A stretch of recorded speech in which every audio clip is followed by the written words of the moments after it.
The views and opinions expressed on this program do not reflect the company, owners, management, staff, clients, or partners.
It's Thursday, the 22nd day of December, 2022. Welcome to the Daily Hour, brought to you by Medical House One Communications.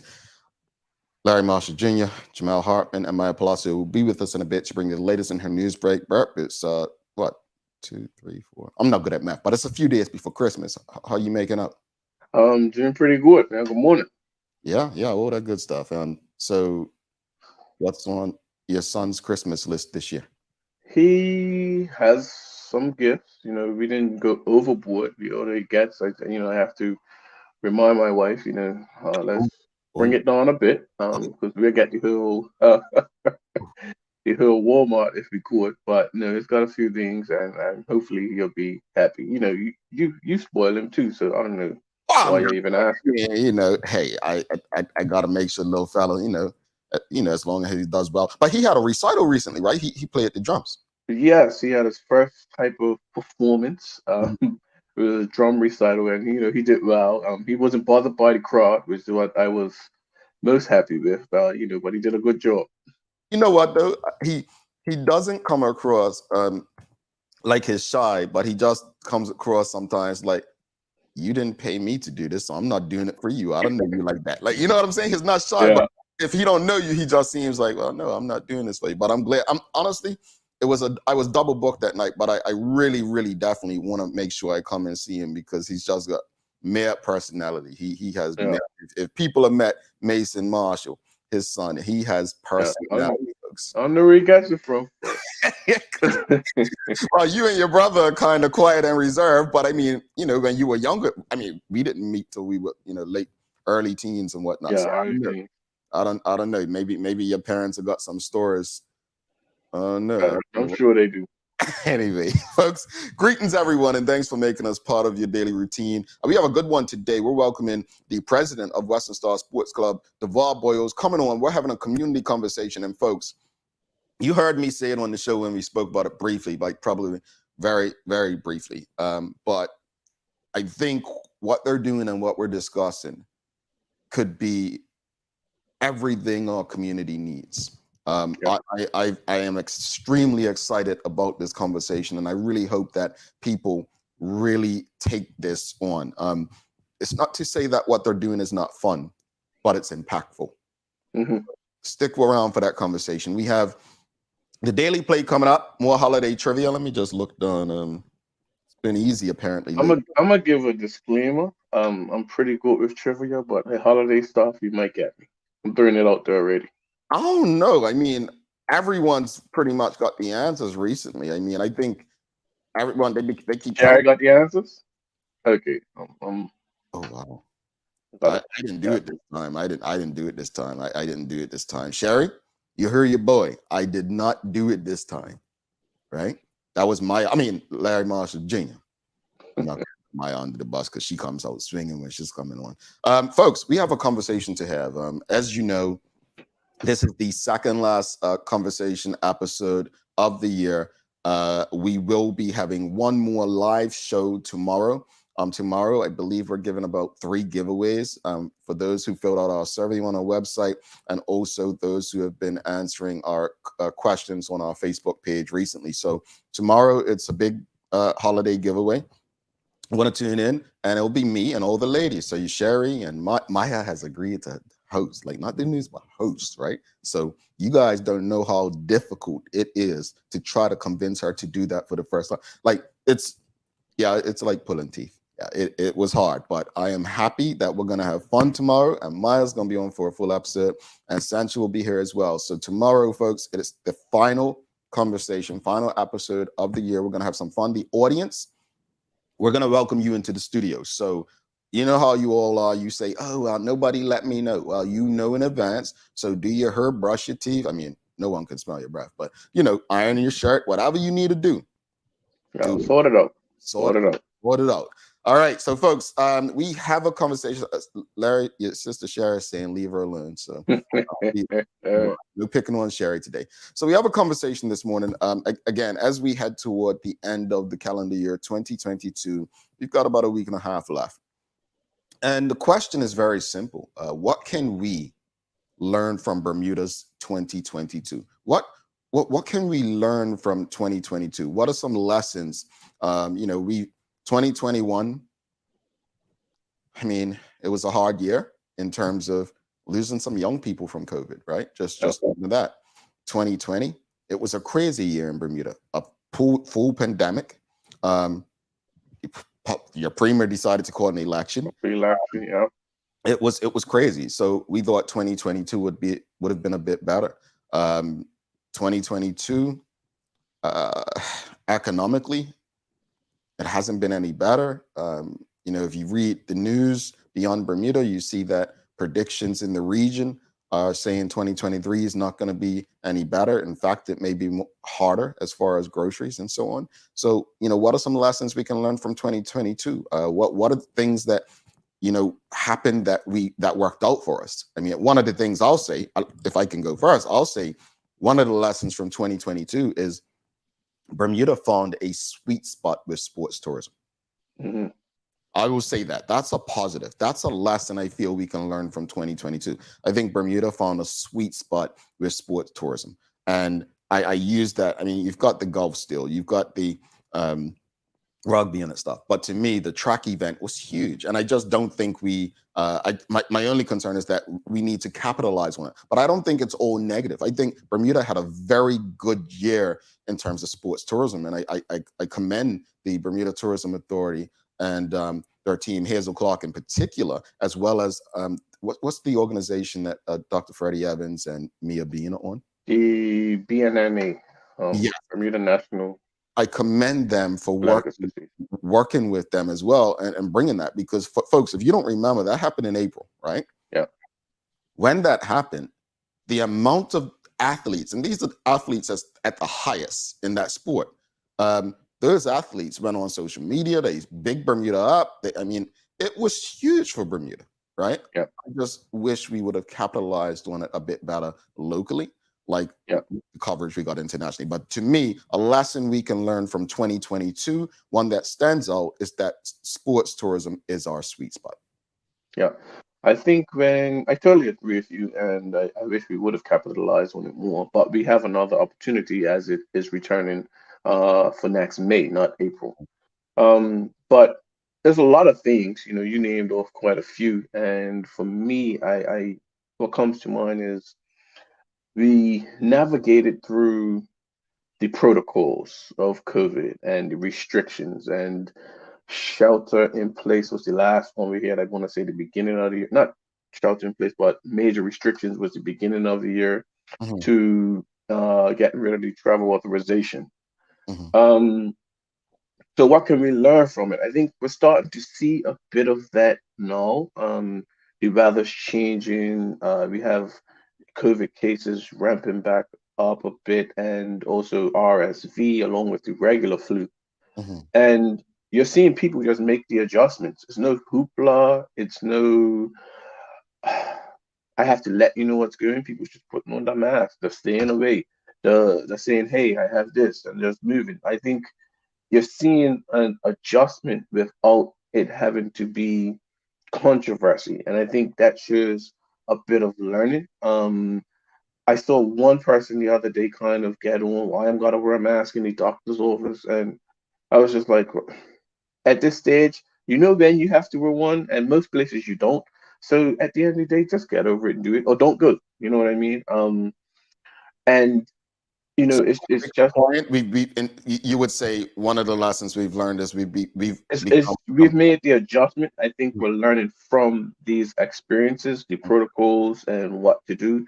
And it's not necessarily, it doesn't have to be mandated by a government. I think people are just reacting and moving accordingly. And if you have children, it's one thing. Adults, elderly people, you just see Mhm. uh, uh, a reaction, and I think it's in a positive way. Indeed. Folks, what do you believe we can learn from Bermuda's 2022? What stands out to you? It's a lot of you tuned in right now, and props to those who now go to our website. You can now watch the Daily Hour live directly on our website, thedailyhour.com. You no longer need social media. So to all of you, continue to do that. We appreciate you, but also keep in mind you cannot comment as of yet on the website. So if you'd like to comment, you can only do that on Facebook and YouTube. But what can we learn from Bermuda's 2022? What are some of the lessons that you've taken away from this last calendar year that's coming to a close? Sean DeShield says, work better as a community by starting a real conversation about mitigating the antisocial behavior crisis still plaguing Bermuda. Well, let's talk about Yeah, that. yeah. Let's talk And about that. and I think we touched on some positive things, but let's be real, it's some major issues in a negative space Mhm, that or negative sense that's affecting Bermuda. And I think the antisocial issues is huge. And we won't know that the we've learned from it until maybe next year during this time. mhm, But I think we have to have these real conversations and hold the stakeholders responsible, instead of just this generic, this senseless violence needs to stop. mhm. And do I have the answers? No, I don't know if it's one answer or one solution, but it has to be addressed at some way. Yeah. Well, I want to add to that. There's a lot of negative things that have happened in Bermuda in 2022, and lessons we can take away. Let's give an example. There was just another murder less than 3 weeks ago. Yeah, We No one's talking about it anymore.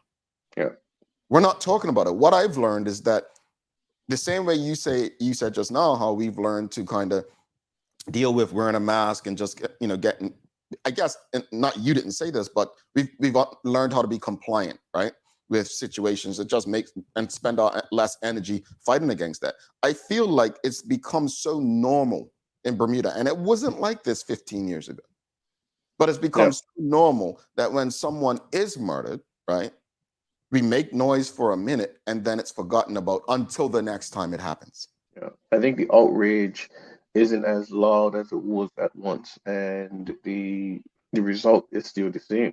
Yeah, yeah. So again, that's something I've learned. I've learned that we've become a very what's the word, empathetic community. I think we've really just not.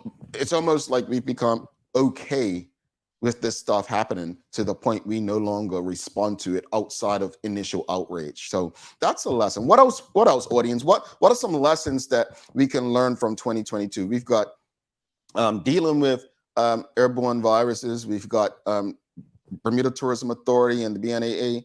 Um, Politics. oh, wow. What can we We, learn? I mean, come on. In October we had a leadership challenge, and I think looking at the process on how leadership goes within the parties, Mhm. really comes down to a select amount of people, and I think a lot of people didn't really know that. So going forward, how do we move and adjust? Do we require leadership challenges to be different? You know what I mean? How do we go about that? There's some of the things that I think we have to, as a community, really look at making a difference, because 120 people should not decide who the leader of the country is. Oh, I don't disagree. I think times change, we evolve, but that's the system people accept. As it relates to that, as far as what can we learn from Bermuda's 2022 on the political sphere, and this is bad. What can we learn? We can learn that if you have a good career at the highest level in business, then that's a bad thing. I mean, as I stated earlier this week, Curtis Dickinson literally has had a career that most of our parents would want us to have, that they would love for us to have, and then decided to get into politics. That's normally how it would be done, not the opposite way around, get into politics and then chastise those who have gone out and made a living and provided for their family. And that, like, think about it. You literally, the people, the working class party, demonize the man for going and doing it and try to say he's not one of us. Yeah.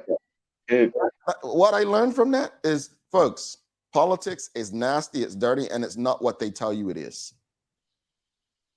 It's become a career for people who can't create or find jobs for themselves. Bottom line. Yeah.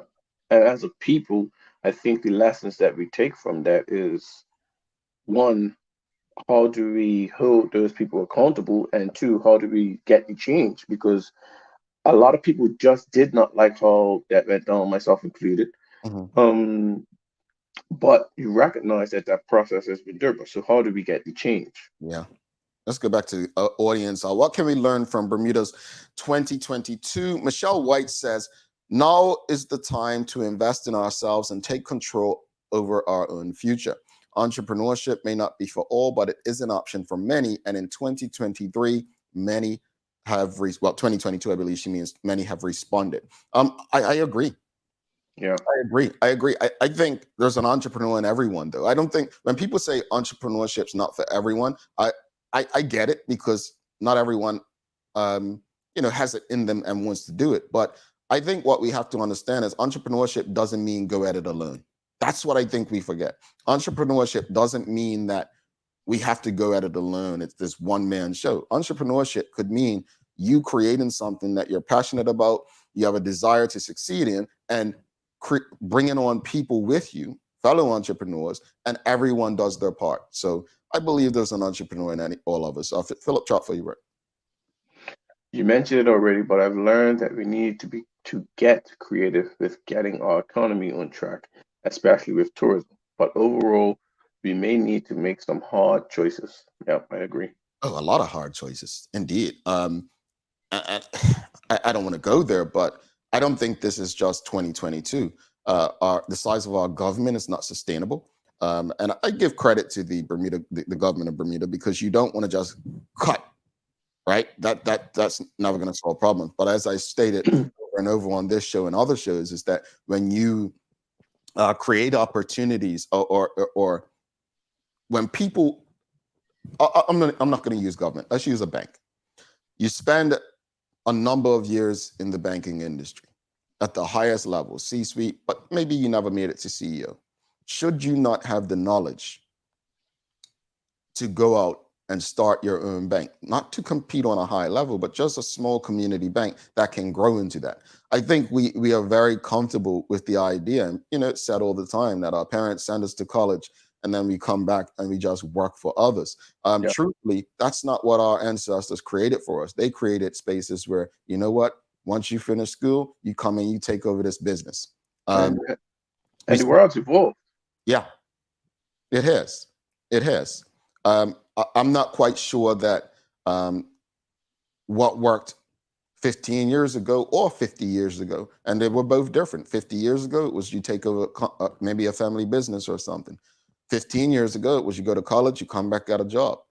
Yeah. Now, honestly, I think everyone, even if you have a full-time job, everyone should know or have an understanding of how they can support themselves if that job is no longer available. We've been speaking on this show a lot lately about what's happening in the tech sector, right? In the US in particular, but globally. Tech, if you go on LinkedIn daily, layoffs here, layoffs there, even in media, CNN, like it's layoffs everywhere. Amazon, Meta, Twitter, right? Well, what was the top story in the Royal Gazette yesterday? Layoffs coming at Horizon Communications. So, my hope is that, through these conversations we have on this show, we can inspire people to do what Michelle White's saying, is invest in ourselves. That's a lesson from 2022 that we should take into 2023. Invest in ourselves, invest in your interest and your passion. Russell Thomas says, the lack of outrage might not necessarily be apathy. It might be fatigue and having a sense of not being able to do anything about the murders. Understood. And Yeah, indeed, yeah, interesting. yeah. I will. I can't disagree with Relate. that. I can Yeah, relate, Rosalind. It is tiresome, and it's like, what can we do? You get to that place of what more? It's our responsibility to continue the conversations towards solutions. That's what we're here to yeah, do. and I think that's the other than your own personal journey, with you have your kids or the way you carry out yourself. I think the only thing we can do is to try and have these positive conversations and get the ball rolling in a way, because we are not major decision makers. We are not growing up in the houses where Mhm. some of these things are going. We're not eliminating the social ills that are connecting some of these antisocial behaviors. So it's fatigue. Yeah, you're absolutely right. Michelle White says what we can learn from 2022, with OBA suggesting that we will be in 6 billion in debt, and PLP say cruise ships will bring in 200 million. We have learned that there's a disconnect about where Bermuda, really stands. Michelle, I don't think it's a disconnect. I just think government's not being honest. That's what I think. I think Curtis Dickinson pretty much told us that how bad of a state we're in, and then the PLP, asked him to delete the video and And I say, was just gonna say, before he "No, took down the YouTube right, video. let's be clear. It's not a disconnect. We know where we are, and the only people being dishonest about where we are the Bermuda government. That's clear. That's Yeah. that. I look. Sean DeShields back. If Bermuda tourism leadership does not change, don't expect that our tourism economy will, as problems cannot be solved with the same consciousness that created them. Mm. Okay. Well, for the Bermuda tourism leadership to change, we need that to start with the chairman. Yeah. There's absolutely no reason that chairman should be there making decisions and being active. A chairman's job is not to be that active. You can't have an egocentric person who wants to be front of everything making decisions. They're not going to give you the best people to lead the organization. They're going to give you the people they like. Yeah, we've covered this enough on the show, and I think the political involvement, along with the things they just suggested, really needs to be addressed before any real change in the tourism and tourism numbers And goes I'll, to a positive way. I'll say this much about the BTA. We got to bring Maya in. Surprisingly, she hasn't yelled at us yet, but I'll say this much.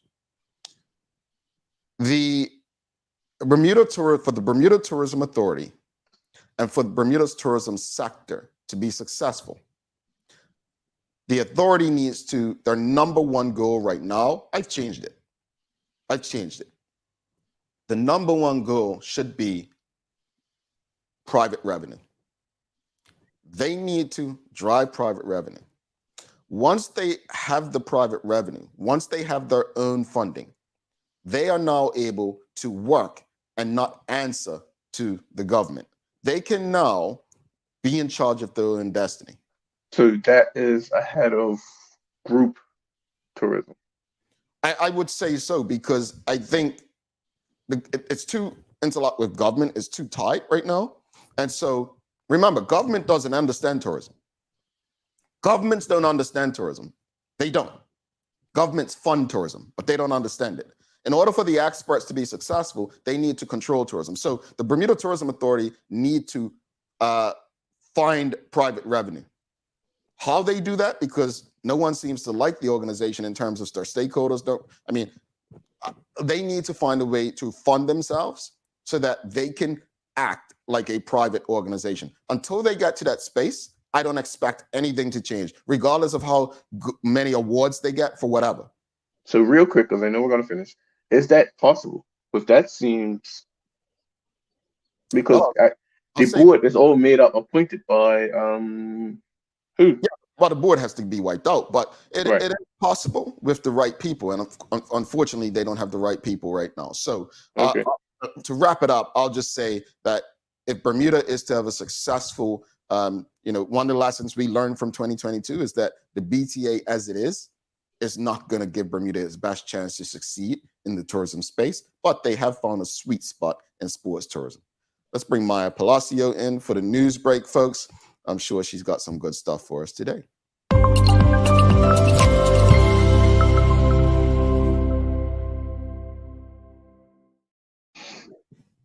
Good morning, good morning. This is Well, the Daily Owl News Break brought to you by People's Pharmacy. I almost forgot to say that. Almost the end of the year. I'm getting a little sloppy. well, I mean, hey, we've got it's been a long year. We've got to take a break, week or two, 3, 4. But anyway, Maya, what I know you've got something. Some lessons from 2022. What you got for us? Oh man. Well, Jamal, there are plenty of lessons that were learned over this side. But I guess my main one, not to be a cliche, but keep your circle small and tight and with people that you trust. And keep things to the chest and write things in a journal instead of telling people. That's the main lesson I learned. Yeah, and I wanted to wait till you want to say this, and it actually Don't not to be post it. cliche, but it goes to what I was going to say. But one thing I've learned this year is we changed a lot of things in how we do this show. And Maya and I met in April. Got to know people, got to find out people's stories. And like she's saying, as you get older, your circle's going to get smaller. That's not a bad thing. Be okay with that. But surround yourself with people, not only that you can trust, but who trust you. Mm-hmm. We have they may feel different, but I think we have a wonderful group of people that respect each other. I think we have a wonderful group of people on this show that are comfortable engaging and being honest with each other without being disrespectful. We can debate without being disrespectful and, mean to each other. But from a work to personal, I think lessons from 2022 is work with people, engage with people who are likable, respectful, and trustworthy. There's Sherry's probably rolling her eyes right now at you. Yeah. But I mean, I'm her punching bag and she's mine. It works. It evens out. Yeah. But whatever, Sherry Claus. Anyway, Maya, what you got for us in the news break today? So for the news, You like that one? that was a new one. So for the news break today, we got just a bit of community cleanup is what I like to call it. So you may have remembered when I did that interview that had to do with the Fishermen Association as well as the farmers. The farmers did make a claim that they didn't believe that they were going to get any of their seedlings. Well, recently, several commercial farmers did publicly announce that they are concerned about getting seed potatoes or strawberry seedlings for growing crops for the next year. Well, the Minister of Home Affairs, Walter Rabane, decided to address that statement, and he said, quote, "I am happy to remove those fears and share with the people of Bermuda that after meeting all the requirements needed to ensure the ongoing good health of the island's environment, both the seed potato and strawberry shipments have arrived on the island." So he's said to secure that. Interesting. It's doing the work out there, I will say. What else you got for us? Well, in that same related news, they did say that a lot of recent local farmers have highlighted the threat or the theft, of the produce over this several years. And there's a lot of problems with night farming going on right now. And the government said they're currently trying to do a pilot mobile camera technology in different sites, and they'll be providing that to the farmers. When I read that, I did start thinking, isn't that conjures on the wall of CCTV? Couldn't that be handled? But they're doing something differently and they're piloting it right now. Yeah, I think that is something that is a major issue in Bermuda that doesn't necessarily get the attention that it probably deserves. But night farming is huge and it costs a lot of revenue for the farmers. But how do you solve that? I mean, do you put dogs out there and so on? That's what they're trying to do. They're piloting some sort of new camera technology that's mobile and it'll go around. But there's also the issue of rats on this island right now. It's gone up increasingly. And also the feral chickens are also an issue. And, if people keep stealing at night and if the chickens and the rats keep eating everything, then obviously the pricing of the food that they make is going to go up and it's going to hurt the honest consumer who's actually trying to buy these products from them because now they have less than what they had already accounted for. Interesting.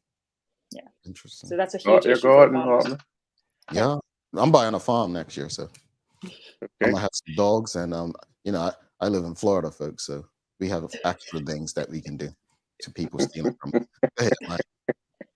Well, next on the list, which is kind of related to that news, the September 2022 retail sales index has gone out. So you can definitely take a look at it for yourself. But the basic gist of it is that the volume of some products or some people actually going to these services has kind of increased and decreased on both ends. But obviously the value has increased a lot because of the price of everything being up. So for example, the sales volume for food stores declined 10.2%, meaning that not a lot of people are going, whilst the sales value rose 1.3%. So they're going to the stores, not going to the stores as often, but they are purchasing, spending more. That can you? Yes, no, it's like the items are increasing too. Government will say, "Oh, our revenues have increased. This is going up." But well, of course it will if people are paying more for goods, right? Exactly. So you're not getting the volume of goods being sold, but the value of how much we're spending is going up. Yeah. But you know what's consistent?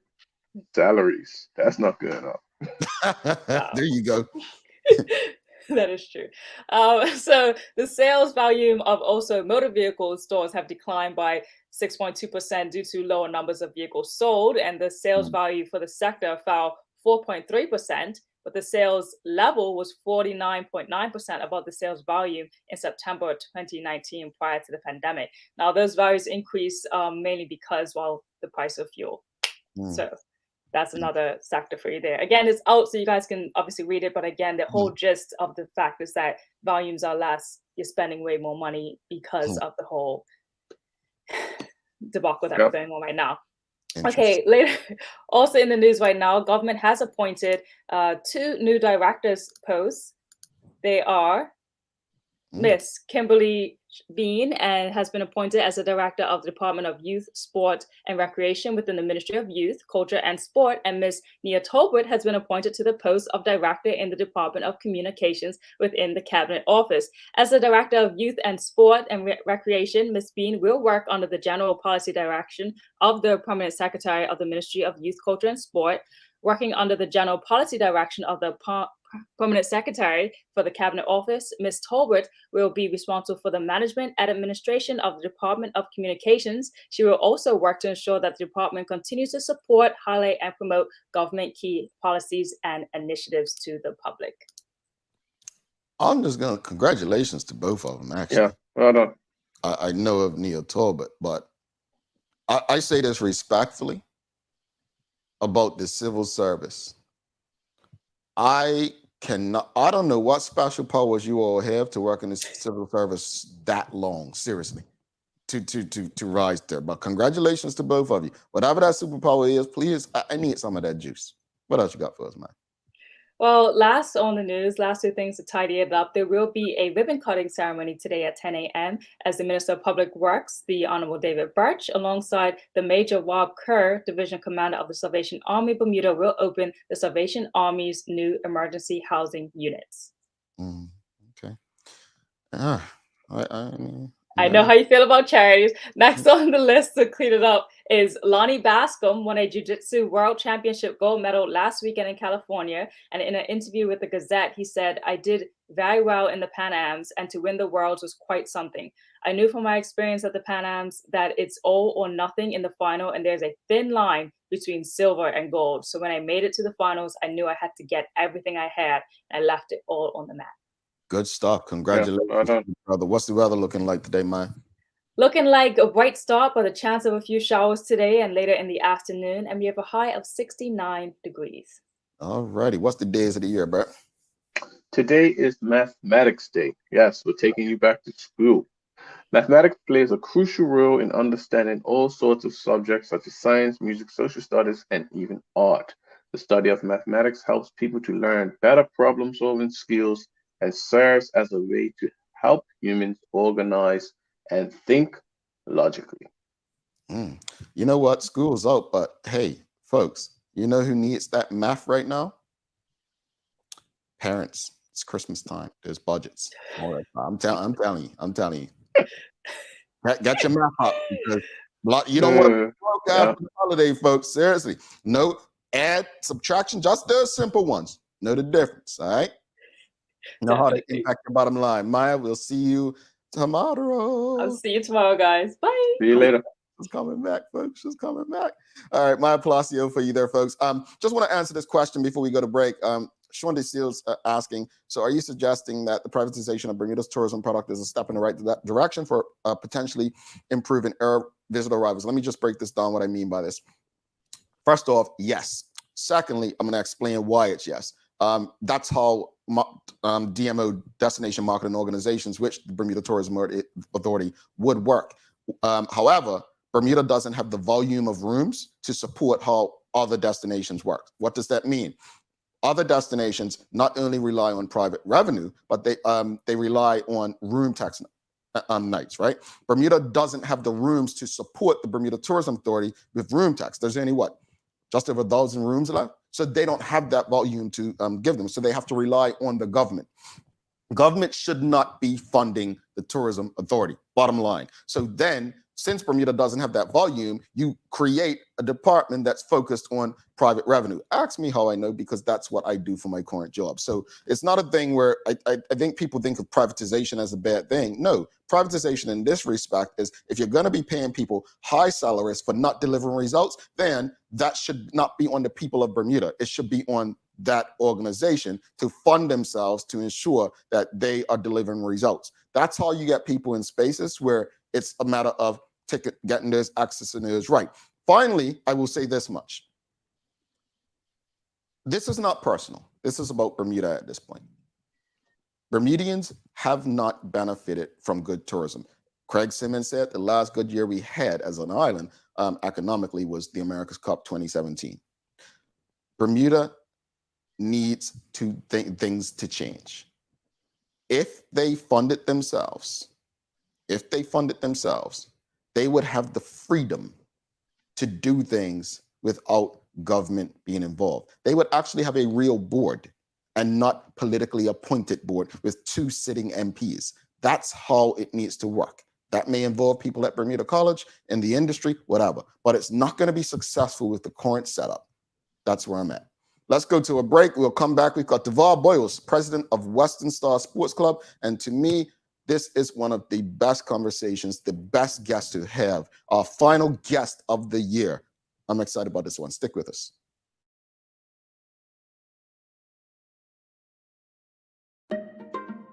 People's ACW, located at King Edward VII Memorial Hospital, carries over-the-counter medicines, toys, cards, and even toiletries. Our knowledgeable staff are there whether you're at emergency, visiting family, or a member of BHB staff, to show you our best even when you're feeling your worst. People's ACW, we're here for you.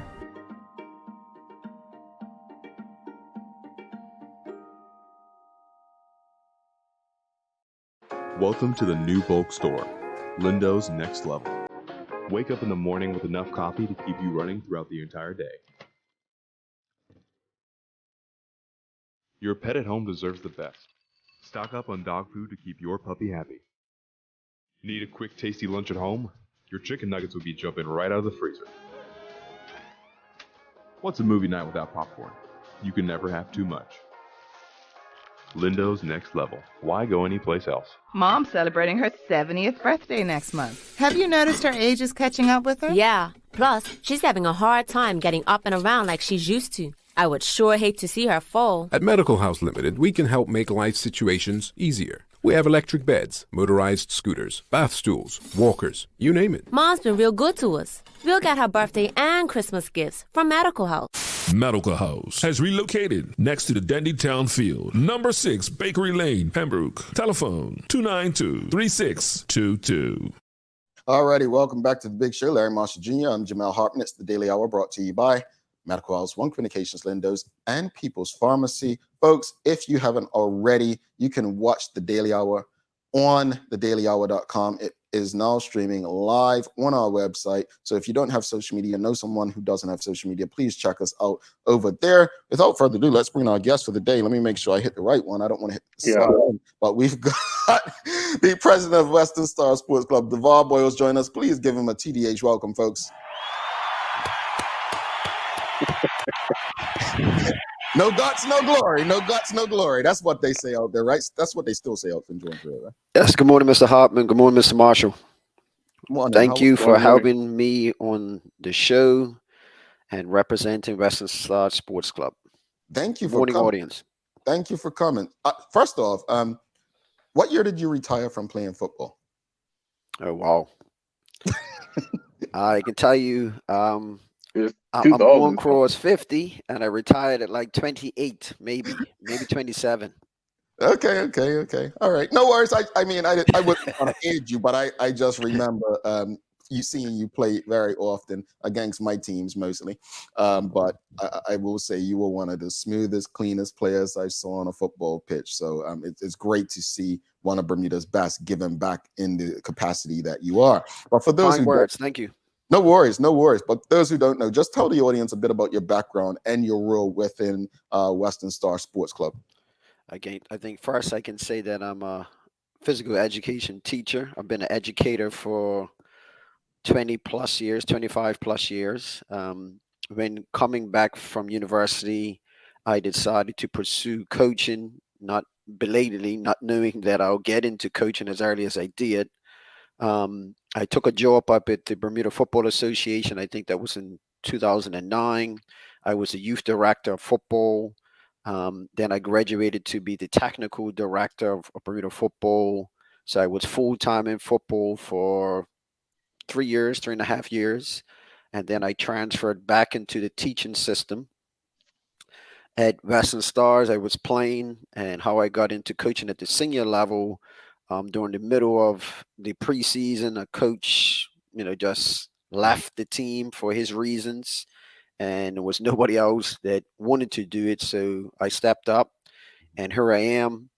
And then how I got into the president's position at Western Stars, I was at the field one night training, and I just happened to pop my head in. It was an AGM, and here I am again. So that's my story. Quite interesting. Mr. Boyles, good to see you. Likewise. How are you, Mr. Marshall? I'm good. So Western Stars have entered a partnership with Gorms. Tell us how that came about. Okay. As I mentioned, prior to me becoming the president, there was an AGM. The previous president or outgoing president, my predecessor, was Walday Place. Walday Place and his executive through Corey Hill. I think Corey Hill was the intermediary between Gorms and the club, and Corey Hill was a former player of Western Stars, Dandytown. And Corey brokered that particular conversation between the club and Gorms. So, and actually, it's a three-part partnership. You have government, you have a public club in Western Stars, and you have a corporate or private company in Gorms. So it's a three-way connection. And that started because Gorms wanted to take advantage of some land that was on our eastern boundary that wasn't being used in any way for forever. And since which they've increased parking, built a road around their building, and I think that is to get in front of what potentially could be happening with Balco and Cemetery Road. There's been talk perhaps that Balco would take over that stretch of road because there's not too many businesses on the backside of the road. So that whole Cemetery Road could be something of the past, and Gorms would need access to their lumber shed and the rest of the facility. So they needed the land to create that way in and out to get the supplies to the back of the business. Okay. So as it relates to the benefits from Western Stars, talk to us on that. Oh, we see a lot of benefits. So prior to Gorms and government striking this particular deal, and Western Stars being the tenants of the land, obviously it's government lands, it's Bermuda's land, the people's land. So the benefits will be Gorms has promised Western Stars a green top that doesn't flood. That's what they signed off on. So the benefits will be that we'll have, hopefully for us, what we call first in class field. So the field will be a green top that we can do everything on. So for example, you see Western Stars primarily as a cricket club and a football club. but we are ambitious enough where we want to get into other sports. We currently have a netball team. We currently have a softball team, and we want to do a lot of other teams. We currently want to have track and field events at the field. We want to have pickleballs, anything sports. We're trying to embrace. Yeah, it's huge, and I think you can attest that this wouldn't be possible without the agreement of all those parties. So how we talked about this. For those that don't know, I actually worked with Boyles for a bit, and I'm going to date you even more because Boyles taught me also. so we're sort of like Maya, but hold on. We're dealing with generations here, because Mr. Boyles taught you, you taught Maya, and both of you taught Maya. Yes. Okay. Yes. No, I'm not aging anyone. Go ahead. Yeah, Bermuda, that's all good. Yeah, I started early. I started teaching when I was 22, 23. So yeah, I started real early. That's when I started to that age, 22. But what I was saying before we got caught up, how important are corporate partnerships as it relates to growing our community clubs?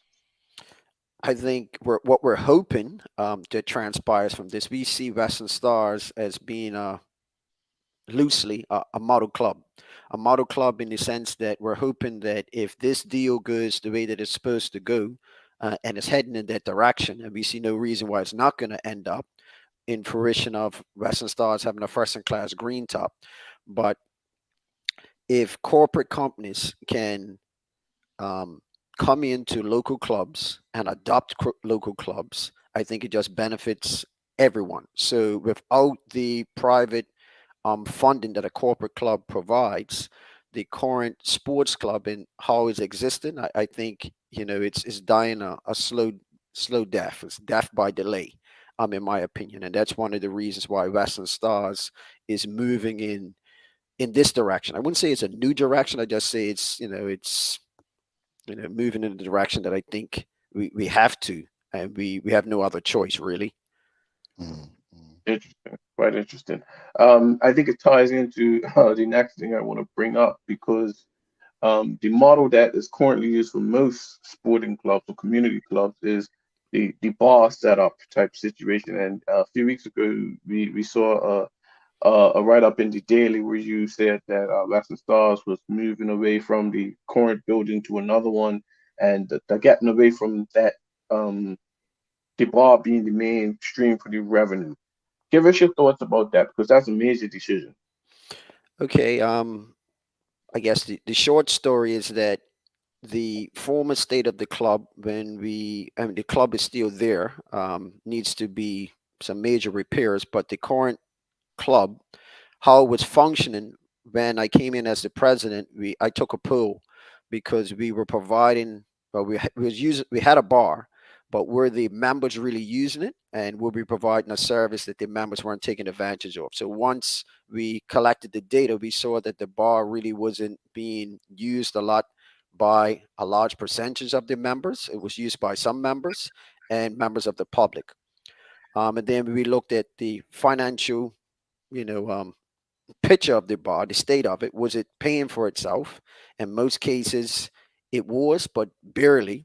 So we found other ways to generate funds, and that's the most important thing. You can say all you want to get rid of the bar, but if you can't come up with creative ideas to replace the revenue that the bar generates, then it's just talk.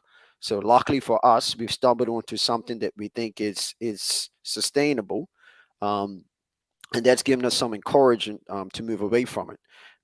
The main reason is that Bermuda, based on the health situation with diabetes, hypertension, weight gain, etc., we just thought that wellness was the way to go. And because in our name it's sports club, then we thought we'd take advantage of that. And because most community clubs, the club is not being used during the day, so if we can open it up to community members, and we have an aging population in Bermuda, and if we can provide activities for that aging population, then I think clubs can be repurposed. I think that's brilliant. It's simply brilliant. Sorry, go ahead, bro. Yeah, I to get on that, I think it also, I'm not against a bar per se, but I think the the model of a bar funding everything has passed us. And I think it can sometimes add to some of the anti-social things we're doing. So I think having other options is huge, and kudos to you guys for moving in that direction. Thank you. No problem. Members. Sometimes the members could be hard with major changes. Was it any members that how did the membership respond to that? I guess what I'm asking. That's a great question. Again, the tough answer is that this is an ongoing question. So some members don't necessarily understand it. They don't see the logic behind it. And part of the reason is that Western Stars, I can't say like most clubs, but like Western Stars, what we don't do is we don't get out there to really tell our story. So thank you for inviting me to the show, because there's another opportunity to tell our story. And so hopefully some of our members or friends of our members are online and listening. So what we wanted is to make sure that we're engaging our community that we're working in. We're not adverse to a pop-up bar. So like if you go to other stadia in the world, you might see beverages, alcoholic beverages sold for a certain period, but certainly at the end of the game, it stopped. So that will be our particular model. Will be a match day pop-up bar per se, limited selection, limited operational hours. Then it's closed because we're in the the business of sports, and alcohol is not performance enhancing. So we're moving away from that particular area, and then that's basically what we told them. I love it. I think. Yeah. I honestly, sometimes it just takes one person to be courageous enough to lead us in a new direction. And I think this is one of the most commendable things I've seen from our sports clubs. Let's be honest, and this is not to put either of you in a bad position, but you all know how I feel about our community clubs, our sports clubs. They are the backbone of our community. It hurts me when I see upstanding members of our community clubs going and to clubs that aren't necessarily reflective of our community. I think you take our best away and it leaves us with pretty much nothing. This is an example of what I tweeted this morning, like the solutions are within us. And although it's a partnership with government, Gorhams, and Western Stars, you guys have been innovative enough in your thought to say, you know what? We have solutions within us. We can find a way. And honestly, it's commendable. I can't say it enough. And this is why I encourage people to share these conversations of this show, because people don't know what they don't know. And if you're not tuned in today, if you didn't see the article in the Daily, you wouldn't even know that Western Star Sports Club is doing this. You just wouldn't know that. So again, commendable, folks. Share this conversation. Burp, I'm sorry. I know you probably got more questions. Go ahead. Yeah, no, I completely agree with the sentiments. I think we've all at certain points had these types of conversations, and to see this type of move actually take place is huge. And I know Boyles, earlier you stated that Western Stars is a model club. I think I would go further, in my opinion, that this puts you as the front runner of the community clubs. But how could we get other clubs to make similar moves like this? I think that's an easy answer. So the first answer is to share. So during this whole process, if you know anything about, I guess, me, I like to share information. So I'm spoken to my fellow. It's easy because I was a coach. So you speak to the coaches, and now that I'm a president, I'm in the president space. And the real way to share is to give. So when Western Stars closed, for example, what we did is that the lights that came down off the field, we donated it to some other clubs. So we gave Boulevard some lights because they were having some issues with lighting. We took some lights up to Barclay, which benefited us, but additionally it benefits Barclay and Social Club, because Social Club had lights that was up there, but was needed to be repaired. So we kind of restored that. Bayless Bay Cricket Club, they benefited from, they didn't have coverage for the wicket. Recently, we donated 22 yards of soil for the wicket. We gave them cutters, so we're sharing with lots of clubs. St. George's we're in collaboration with Somerset Cricket Club, we're in collaboration. So there's lots of clubs that we collaborate with. We're also talking with the being a Bermuda National Athletic Association, the track club, and what we can do with, with the equipment that we have. We've all shared the bleachers with Barclay and Whitney. We donate goals and other equipment. So we're sharing first because we recognize we have some assets and the assets are not being used. So we're trying to get it to other people and hopefully it becomes reciprocal. Even if it's not reciprocal back to Western Stars, we're hoping that other clubs can benefit from the position that we're taking.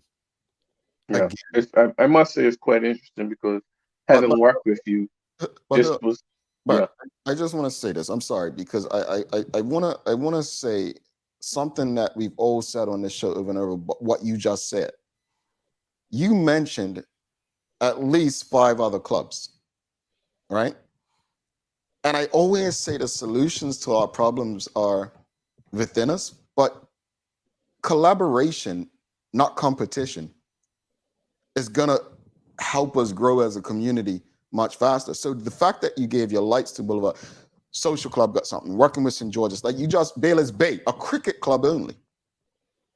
Folks, he said he didn't mention government not once, Yeah. And it's mention them. Go ahead. It's interesting because I see you just took this to another level because when we worked in the schools, we did the same thing with trying to work with the partnering schools and trying to have different things come about. So I see that it's just going to the next level and obviously it's working. I guess I'm very impressed. I just want to share this comment real quickly. Michelle White, you're on mute, Mr. Boyles, not sure that one, but Michelle White says, very innovative approach to addressing antisocial behavior as well as not losing the income that the bar brings in and adds a new business opportunity for someone to provide a mobile bar service. Think of that. Yeah, think of that. You're on mute, Boyles. I'm not sure what happened there. Yeah, there you go. Yep, you're back. Charles H. Jefferson II also says, I love the sharing of things. Is the information of how you got there also being shared? Okay, when you say information of how I got there, is he referring to me getting into the position of the presidency or me sharing or getting Western Stars to share the resources that we had that would benefit others? I'm not too sure which angle I'm answering. All right. Yeah, let us know, Charles. I'm Sean DeShields. He's asking, have the clubs collaborated to arrive at potential solutions to address the antisocial behaviors challenges facing Bermuda? Yes, I can speak to a few things. It might not be a great solution, but it's a step. In the Football Association, we have Shervin Deal, who's the president of the Football Association, the clubs. And we meet regularly, monthly, and we come up with different tactics to address what we think in the football space is antisocial behavior. And it could be as simply a police presence at games, drive-bys. What we're trying to do is create other areas where we're sharing our resources and information about problem persons or problem areas. When a away team goes to another team's grounds, we share that intelligence to help the club to manage. Presidents now, there's a very open atmosphere where, any president can go to any grounds without paying admissions fee, and that's huge. So you open your doors to everyone. And if you have more administrators at fields, we see the positives and the negatives, and then when we have our monthly meeting, we can also share. So I think that's been a big step that's being done in the football arena. And because Western Stars is a dual club, then that intelligence is starting to come across to the cricket conversation as well. We have the cricket presidents meetings. Interesting. Good stuff. Charles H. Jeff II says how Western Stars got to the got to the partnership with the business community and the change in mindset of the role in the community. That's what he meant about sharing. Okay, clear. So Western Stars arrived at that, like I mentioned previously, my predecessor, which was Walday Place, made the connection with Gorms, and Gorms must have reached out to the damn president explaining that particular business opportunity, and government wanted to make sure that it had to benefit Western Stars before they signed off on the deal. So the damn president brokered the current deal, and then my group, current executive, came in, and then we're just managing the previous agreement. So nothing could be changed, because when we came in, that deal was done. So what we're hoping is that if a big company like Gorms comes in and pledges to do what they're doing, then we're hoping that opens up the field for maybe other big companies and other communities doing something similar. Once they see everyone sees the immediate benefits on both sides of the fence per se, but it's the ongoing benefits that hopefully happen. So for example, Western Stars is maybe the end of January and the February, we'll have a raffle. In that raffle, Gorms, who has helped us with the field, will be a major sponsor in donating prizes. So I think this is going to be a relationship that keeps giving, and then we have to do some things that are reciprocal. So what we're hoping to do, we're a sports club, and we want to have a wellness program at Western Star. So Gorms might not have the facilities at their building where they can come across to our facility and use the amenities there. It could be as simple as just holding a football or cricket game for the staff, softball games, because sports clubs do sports. And I think if sports clubs promote themselves to their surrounding communities, I think they'll get more people to come across and support them financially, or at the very least, service in kind. Indeed, Mr. Boyles, I would love to continue this conversation. We are out of time, but again, appreciate you trusting our platform to share this with the community. Would love to have you back sometime in the new year to speak about, a bit more about what we're experiencing. So on that note, we're entering, a busy holiday period right now. What would you like to say to our audience, just as a fellow Bermudian? I think Christmas is always a big time of the year for everyone, sharing and giving. But the biggest thing is the giving part. As you, I guess, age, you really appreciate, you really appreciate the significance of family, and Christmas is huge. So I think I've kind of taken for granted, and I'm going to say this on the air. My family, particularly my wife, and what she allows me to do. So I think it starts from home. So I think if everybody, like myself included, can, I guess, hug the people at home a little bit more, I think that allows you to embrace people outside as well. Indeed. Devarr Boyles, President, Western Star Sports Club, thank you so much. And we're wishing you and your family the best holiday ever. Have a great one. Talk soon. You as well. Thank you for having me on the show. No problem. Have a safe Christmas, guys. You as well. Thank you. Devarr Boyles, folks, if you appreciated that conversation, please give us a thumbs up, a love, a like, if you're on a platform that allows so. Folks, if you can, please share this conversation. There was so much in that conversation that needs to be shared within our community. Please share it. Michelle White says, government does not need to be involved in everything, and this keeps an organization in control of their destiny. We are going back full circle to how clubs used to be managed by the community. And there's nothing wrong with doing things like they were done back in the day. Everyone acts like, oh, we have to evolve and we just forget. No, there were things done back then that we probably need to revisit. I agree with you. I want us to become like other communities who don't rely on governments. That's what I want us to do. I'm not saying we don't vote. I just want us to become more self-reliant. Don't twist my words. People on Twitter doing that this morning. Karen Simmons says, Bayless Bay Cricket Club, for those who don't know what BBCC is in the planning stages of expanding their sporting options to continue to support their community beyond cricket. I see that on Twitter. They've been very active. Joanne Trott, love and like. We're going to take a quick break. Do not go anywhere. We're going to come back, wrap it up immediately following this last commercial break. A lot happens around your home. That is why at One Communications, we have introduced affordable security and video monitoring, because everyone should be able to afford to protect their family. Anytime, from anywhere, One Home Security keeps you connected and puts security in your hands with an easy-to-use smartphone app to control everything. Home security is important to keep you and your family safe. Motion-activated cameras around your home and security monitoring within create a complete security system providing protection both inside and outside your home. Professional monitoring means that there's someone on call with 24/7 protection to notify the authorities and help keep you and your loved ones safe.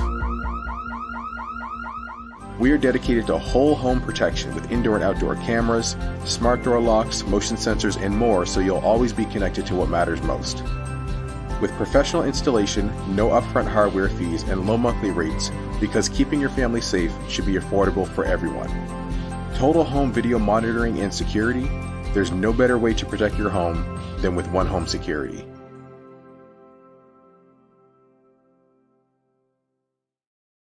All right, thanks again to President of Western Star Sports Club, the home of the Dennytown Hornets, Mr. Devarr Boyles, for coming by. Again, if you appreciated that conversation, give us a thumbs up, a love, a like.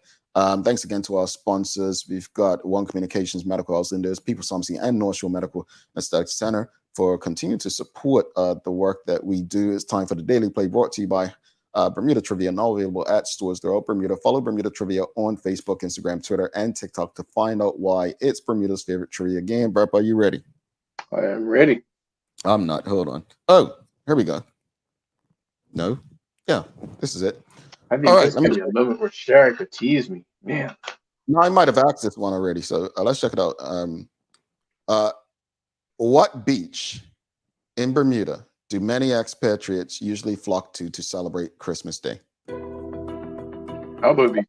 See, that was, folks, it's easy. I mean, Bermuda trivia is just making sure you all know the easy stuff. It was easy. I mean, yeah. What do they do down there? They go in the water. I don't know. What do they do? I just know they go there. See, Karen even got it, elbow. Let's wrap it up though. Final thoughts on some things from 20. What was the question this morning? What can we learn from 2022? And obviously, conversation with Devarr Boyles. Yeah, I think we should, as it relates to 2022, more importantly, it's just to reflect, to see what it is. Sometimes if you don't reflect, you don't know what you have learned or can learn. So I think, with respect to everything in 2022, just look to reflect. With the Western Stars move with the community partnership, I think it is well overdue for a club in Bermuda, a sporting club in Bermuda, one of our sporting clubs in Bermuda to do this. And it's huge. I think as a person who loves sports, studies sports, sees these current platforms, the current structures of countries that are succeeding, this is a step in the right direction. And I'm hopeful that the community gets behind these types of moves and encourages other people to get on these moves. Yeah, I'll say this much. I think we need I agree with you, reflect on the year. There were ups and downs. I don't think anyone had a straight or just straight up year. I just don't think as humans, it just doesn't work like that. But I say we reflect on the good and the bad of 2022 for Bermuda as a country. And, you want to enhance the good and reevaluate the bad. But I think there's opportunities for us to grow and be better. As far as Devarr Boyles, Dennytown, Western Stars is not my team. Let me make that clear. Oh, you got on LeBron that looks like it. What's that? You got on LeBron. It looks like it. Like no, it's delighting. It's delighting. But no, I absolutely am a fan of Mr. Boyles and what that club is doing right now. I think they are a leader in terms of what can help us, as Sean DeShields mentioned, with antisocial behavior. I think this is a step in the right direction. Let's be honest. All right. Bars were a time when people were able to engage and hang out. Things changed. There are places where people go They get drunk and anti-social behavior follows. I think this is a step in the right direction. Michelle White, just what she shared, I hadn't even thought about creating an opportunity for a mobile bar service, right? Someone who wants to provide that service. So there's opportunities, but most of all, the community aspect is everything Bermuda needs right now. So congratulations to them being a leader, and may other clubs follow their lead. You got some daily inspiration for us, Bert? I do. Nothing is impossible. The word itself says, I'm possible, by Audrey Hepburn. Yeah, folks, it's possible to generate revenue without relying on a bar only. Thanks again to our partners, Medical Health, One Communications, Linda's People's Pharmacy, and NMAC for ensuring that we're able to do this with you on a daily basis. As always, we appreciate you, we love you, and we thank you for making us part of your daily routine. If all goes well, we'll be back to do this again with you tomorrow. He's Larry Marshall Jr. I'm Jamal Hartman, my friends. Please do make it a safe and a great day. We are out. Peace.